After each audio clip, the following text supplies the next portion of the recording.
Hoji aka, X7 hayda kanalimizda navbatdagi X7 ni so'rovchilarga bosib bo'ladi. Eng ko'p qo'yadigan mashinalarimizdan. O'zbekni deydimi yoki hoji akalarni deydimi, erkatoy eng ko'p sotib oladigan, haydaydigan mashina menimcha shu bo'lsa kerak. Kraskasi top-toza, 2022-yil 65 mil yurgan ekan. Qarang, yaxshigina top komplektatsiya, oldi chasti bron qilingan, orqa baloni qayladiganlik. Shuni o'zi qo'shimcha qimmat turadigan top bo'lsa, balonlari ham yangi ekan.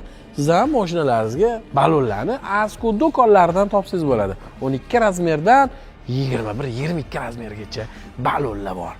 Asko bu do'kon, balonning oti emas, do'konlarning oti va u yerda juda ko'p balonlarni brendini sotishadi. Bilasizmi, to'g'rimi? Qarang, keyin yana do'p opsiyalari Bauer Wilkin akustika sistema, panoramasida Sky Lounge yonadi. Kech payt takoy zvezdniy nebaga o'xshatib yurasiz. Ana patologiya zvezdniy neba tiqtirib yurardingiz, ha? Endi bu panoramaga tiqtirib bo'lmaydi zvezdniy nebani. O'zida mana shunaqa bor. Keyin sidiniyada massajlarigacha bor. Undan tashqari pnevma podveska, M paket, head-up display, mana yog'och fon detallarni qarang. Undan tashqari ham podstakanligi bor-ku, sovutadi, isitadi. Nima bu?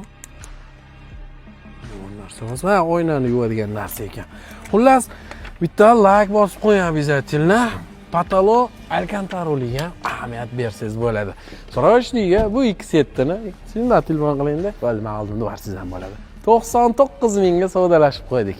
Bosib boring, maza qilib X7 ni oxirgi kuzovida oqib yursangiz bo'ladi.